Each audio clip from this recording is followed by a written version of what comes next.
नमस्कार, देश न्यूज़ देख रहे हैं आप और मैं हूं आपके साथ दामिनी। भोपाल की रियासत और इतिहास हमेशा सुर्खियों में रहा है। बता दें, भोपाल के 240 साल पुराने इतिहास के 107 साल वो थे जब यहां बेगमों ने शासन किया था। इन सालों में रियासत को लगातार 4 बेगमें मिली, जिन्होंने अपनी वास्तुकला से न केवल शहर को संवारा बल्कि अपनी बुद्धि के बल पर रियासत की रक्षा भी की।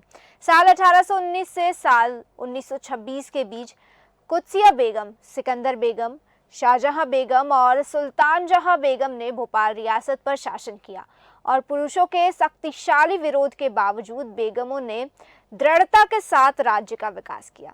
बता दें, भोपाल की बेगम कुदासिया बेगम, सिकंदर बेगम, शाहजहां बेगम और सुल्तान जहां बेगम ऐसे शाही खानदान की थी जिसने 3 पीढ़ियों तक किसी पुरुष वारिस को पैदा नहीं किया था। इसलिए उन औरतों ने उस मध्य भारतीय राज्यन पर शासन किया। वे चारों बेगमें शिक्षित थी। वे अपने राज्य और अन्य जगहों पर लकड़ियों की शिक्षा की बड़ी संरक्षिकाएं बनी। सुल्तान जहां बेगम ने अपनी आत्मकथा में बताया था कि उनके हर दिन के शैक्षिक अभ्यास में क्या क्या थे।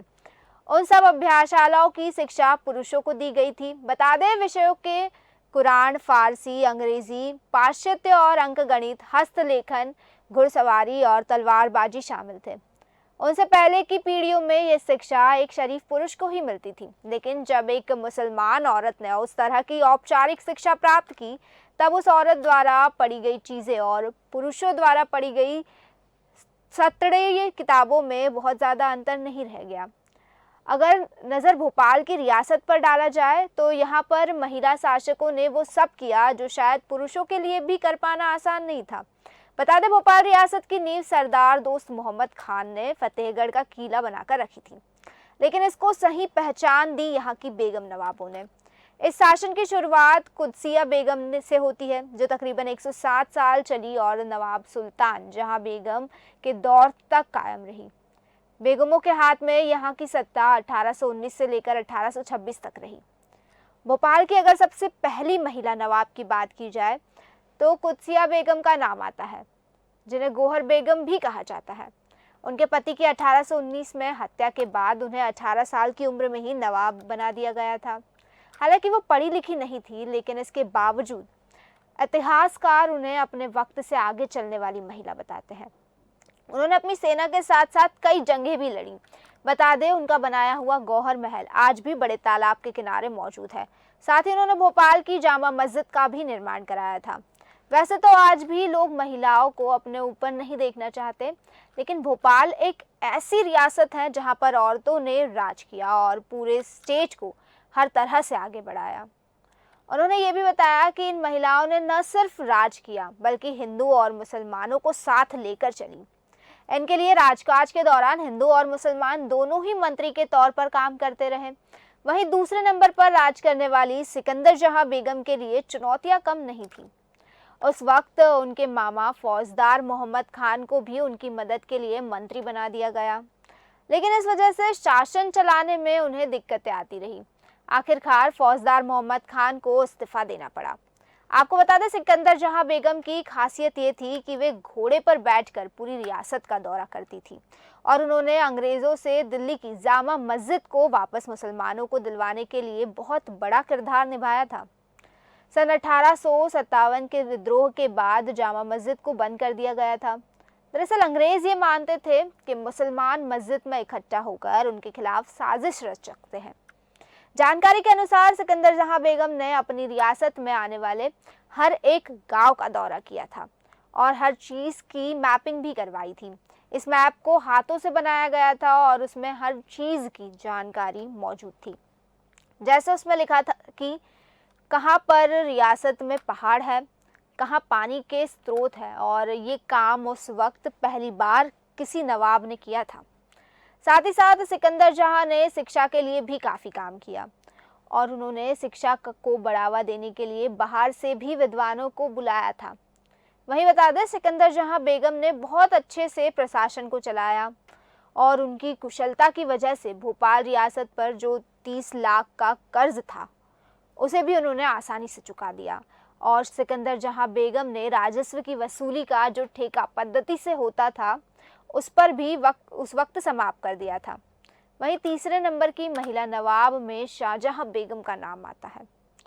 शाहजहां बेगम ने अपने से पहले वाली दोनों नवाबों के काम को आगे बढ़ाया, लेकिन आपको बता दें उन्हें इमारतें बनवाने का बहुत ज़्यादा शौक था। शायद कम ही लोगों को मालूम होगा कि आगरा के बाद भोपाल में भी ताजमहल नाम की एक इमारत है, जिसे शाहजहां बेगम ने बनवाया था। इसके साथ ही उन्होंने ताजुल मस्जिद का भी निर्माण शुरू करवाया था, लेकिन उसे पूरा नहीं करवा पाई। बता दें ताजुल मस्जिद देश की सबसे बड़ी मस्जिदों में शुमार है और शाहजहां बेगम की मौत के बाद ही ये पूरी हो पाई थी। वहीं उन्होंने इंग्लैंड की पहली मस्जिद, जो शाहजहानी मस्जिद के नाम से जानी जाती है, उसका निर्माण भी करवाया था। आपको बता दें एक कुशल प्रशासक के साथ ही शाहजहां बेगम एक अच्छी लेखिका भी थी। उन्हें उर्दू में कई किताबें लिखी थी। कई इतिहासकार बताते हैं कि उन्होंने हिंदुओं की सुरक्षा के लिए कई कानून बनाए। उन्होंने हिंदुओं की संपत्ति के संरक्षण और सुरक्षा के लिए एक हिंदू संपत्ति ट्रस्ट की स्थापना भी की थी। वहीं मुसलमान लड़कियों की शिक्षा के लिए भी उन्होंने अपनी स्कूलिंग की शुरुआत की, लेकिन वहां पर कुरान और दीन की भी शिक्षा दी जाती थी। हिंदू बच्चियां वहां नहीं पढ़ सकती थी, इसलिए उन्होंने हिंदू लड़कियों के लिए कन्याशाला शुरू करवाई। वही भोपाल की आखिरी महिला नवाब सुल्तान जहां बेगम थी, जिन्होंने 1901 में गद्दी संभाली। सुल्तान जहां बेगम भी शिक्षा को बहुत ज़्यादा महत्व देती थी। जब भी शिक्षा की बात की जाती तो उसे बताया जाता कि कुरान और हदीस में भी औरतों की शिक्षा के बारे में कितना ज़्यादा कहा गया है। और सुल्तान जहां बेगम एक ऐसी महिला है जिन्होंने उस समय अपनी रियासत में आधुनिक चीज़ों पर जोर देने की कोशिश की। उन्होंने कसर सुल्तानी पैलेस का निर्माण कराया, जिसे अब अहमदाबाद पैलेस के नाम से भी भोपाल में जाना जाता है। इसके साथ ही उन्होंने मिंटो हॉल का निर्माण भी कराया था, जिसे बाद में काफ़ी लंबे समय तक मध्य प्रदेश विधानसभा के तौर पर भी इस्तेमाल किया जाता रहा। इसके अलावा उन्होंने उस वक्त सुल्तानिया गर्ल्स स्कूल का भी निर्माण कराया था, जो अभी भी चालू है। वो अलीगढ़ मुस्लिम यूनिवर्सिटी की पहली चांसलर भी रह चुकी थी और उनके साथ ही all India conference all education की पहली अध्यक्ष भी रही थी। तो इस तरह से भोपाल में कई सुल्तानाओं का शासन रहा, कई रानियों का शासन रहा, कई बेगमों का शासन रहा। रानी कमलापति का भी शासन रहा भोपाल में। भोपाल की गद्दी पर, भोपाल की विरासत पर रानी कमलापति ने भी राज किया और अपनी बहादुरी का प्रतीक दिया। लेकिन ये जो 4 बेगमें थी जिनके बारे में हमने आपको बताया, ये चारों बेगमों ने भोपाल की विरासत को और शान शौकत पर पहुंचाया और वो कुछ किया जो आमतौर पर पुरुष भी करने में विफल रहते हैं।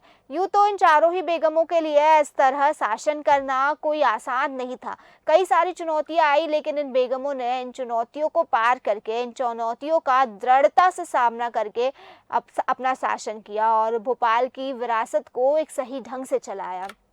इन बेगमों ने महल और इमारतें तो बना दी और काफ़ी सारी महल और इमारतें बनाई, बहुत सौंदर्यीकरण भी किया, सब कुछ किया, लेकिन अब ज़रूरत है इस बात की कि भोपाल में जो महल और तरह तरह की चीज़ें इन बेगमों ने बनाई है उन्हें बचाया जाए। जब देश के दूसरे महलों की बात होती है तो वहाँ पर आपको औरतों मर्दों से के अलग हिस्से मिलते होंगे, लेकिन यहाँ पर वो नहीं मिलेंगे, क्योंकि भोपाल एक ऐसा शहर है जहाँ पर औरत ही मर्द बनकर काम कर रही थी और यहाँ के महलों की ये खासियत इसे अलग बनाती है। इन महिला नवाबों ने शहर को एक अलग ही पहचान दी। आखिरी महिला नवाब सुल्तान जहां बेगम ने भोपाल में किंग जॉर्ज हॉस्पिटल का भी निर्माण कराया, जो अब हमीदिया अस्पताल के नाम से जाना जाता है और शहर का सबसे प्रमुख अस्पताल है। इन औरतों ने इमारतें बनवाई, अमन कायम किया, कारखाने लगवाए, लड़कियों की तालीम के लिए स्कूल खुलवाए। ऐसे गौरवशाली इतिहास को याद रखना और उसको दोहराना एक बेहद ही अच्छी चीज़ है और एक कीमती चीज़ है और इन औरतों ने अपनी शक्ति का परचम लहराया। तो फिलहाल के लिए बस इतना ही, फिर लौटेंगे ऐसे ही किसी रोचक चीज़ों के साथ। तब तक देखते रहिए देश न्यूज़।